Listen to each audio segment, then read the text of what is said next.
Hello folks, and welcome to another video.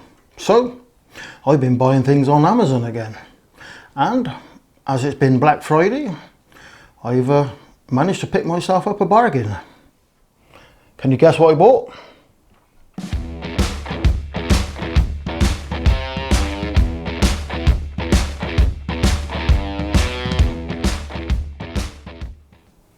What about now? Can you guess what I bought?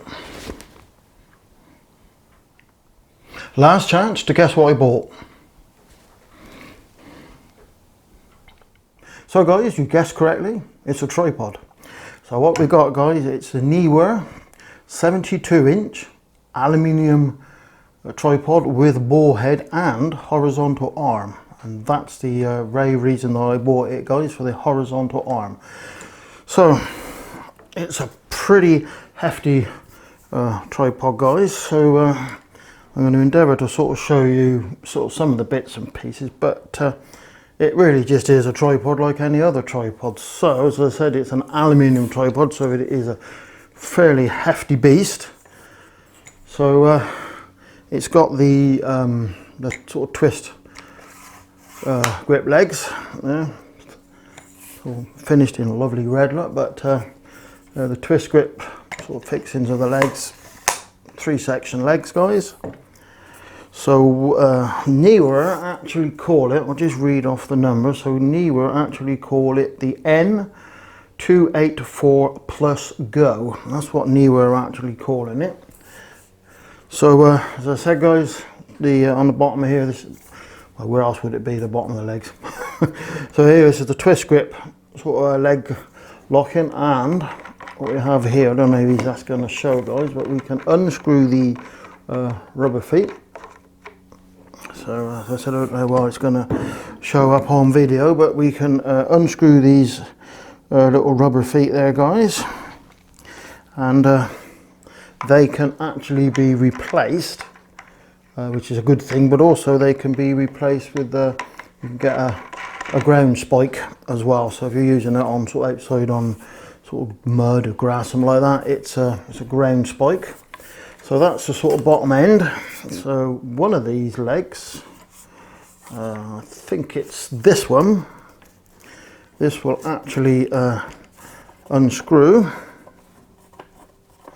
and become a monopod, and then you can take the ball head off and it goes onto that thread on the end there. Probably something that I wouldn't be using very much of, but it's certainly a useful feature to have. And the legs are all finished in this lovely foam sort of grip, so in the cold weather, not gonna get your hands cold. So guys, we're just going to take a bit of a closer look at this sort of part of the tripod. This sort of the important part, if you like guys. The rest of it's just a, well, I suppose a standard tripod. So we're going to sort of concentrate on this top part at the moment. So on the top is where you mount the camera, obviously. Arca Swiss plate, nice quick removable Arca Swiss plate with the, it's quite good because this one's got the little, I don't know why you can see that, but it's got the little sort of tabs on it, so you haven't got to use a coin or anything in it. That's quite good. So that comes with it. I also bought another one to go with it guys. So that was also in the Amazon deal. So the tripod plate on this one is the NWQB60. So the 60 means it's 60 or 6 centimeters or 60 mil that way. Let's put that one out of the way guys. So that's the top plate. So we actually have so I think altogether I think there's 3 bubbles on this one, 3 spirit bubbles. So there's one on that end, which is the one that locks the plate.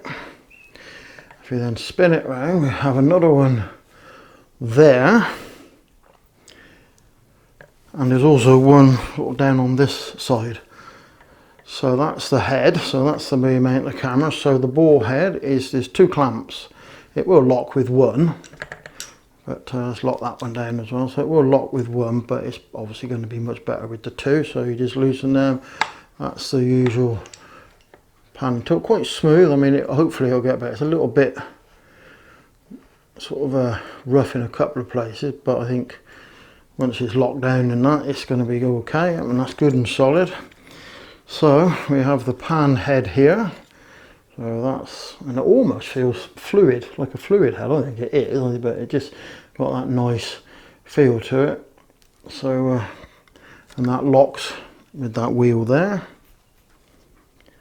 Now also, around this ring here on the bottom, there's degrees marked around. So if, I suppose if you were doing a panoramic shot, you could line everything up, but to where they are, they don't actually seem that useful. But I mean, it's probably something that I wouldn't really use, but they're there if you need them, I suppose.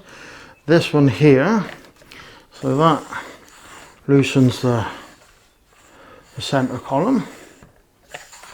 So nice lock there. So that's nice, and it's all locking. At the time everything's sort of locked up. It's nice and sturdy. But so now this bit is the important bit. So if you loosen all these up, so what it is also, by loosening this one, guys, you can turn the whole of the center column as opposed to just the actual ball head. So that turns, and that again feels quite smooth, almost fluid like. But this is the reason I bought it for.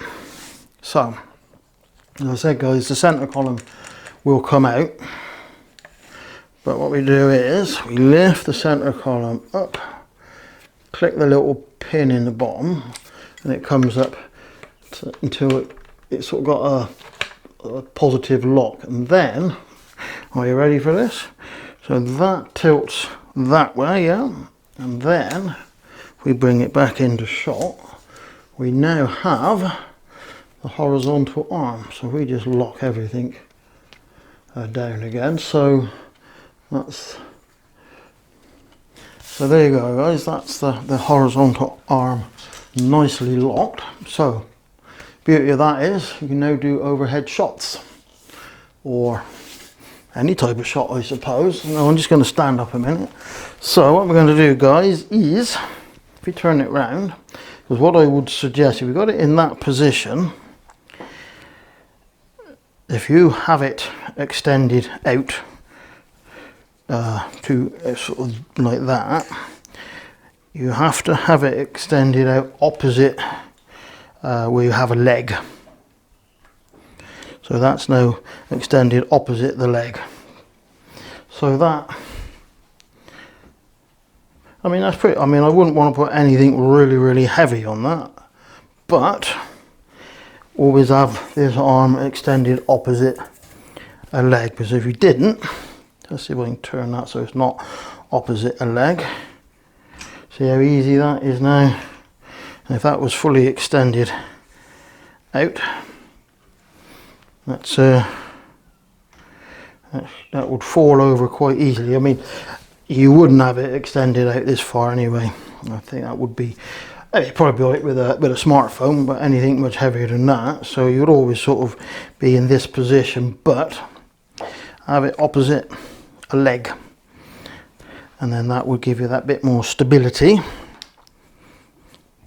And this piece here, actually, there's a, I don't know how you describe it, but there's teeth or little indents, so it locks. So you've always got to make sure. So I can just feel that there. It's on a, yeah, I don't know if you can see that very well, but it's on a lock. So that's where you want. That's, I suppose, it like a little indents, so it doesn't. So it obviously helps with the lock. So if you lock everything down, I mean, that is quite sturdy. But obviously you've got to be opposite a leg. But this is really the reason I bought it for, or we'll say one of the reasons I bought it for. So what I'm doing, guys, I'm going to stick something like my M50 on the end and do a little demonstration of the reason why I've got it. So guys, here we are with the M50 mounted on it. So sort of set up in its horizontal position to do overhead shots. So I think that's quite sturdy. I mean, yeah, it's alright. I mean, heavier camera, but that seems alright. I don't think that's going to fall over. Let's extend it out a bit more and see. Oop, got the strap hooked. So that's basically its full extent. Yeah, I mean, that's still, with the M50, that's still, yeah, that's still okay. I wouldn't want to go that far anyway, but you know, sort of there would probably be okay. So absolutely sort of fantastic for the overhead shots. So let's say I was going to do a overhead shot of the little Arca Swiss plate. See, perfect. So you know, I can flick up the screen and set everything up there, or I would use my monitor. But yes, that's an ideal sort of setup for the overhead shots. But also with moving the ball head sort of round, you could do, you know, you can change the angle slightly if you wanted to do, you know, perhaps doing a still life or something, or you can go right the way round. Don't know why you want to do that. But then of course you can then do all sorts of weird and wonderful sort of things. So I can go like that. So I want to take a photograph of you guys. So it's, yeah. So that's it set up on there. So it's only really a matter of playing with it and setting it up and seeing how it works. Anyway guys, so that's a quick overview. So we'll come back and have a little chat about it next, I think, guys, and my sort of thoughts on it so far.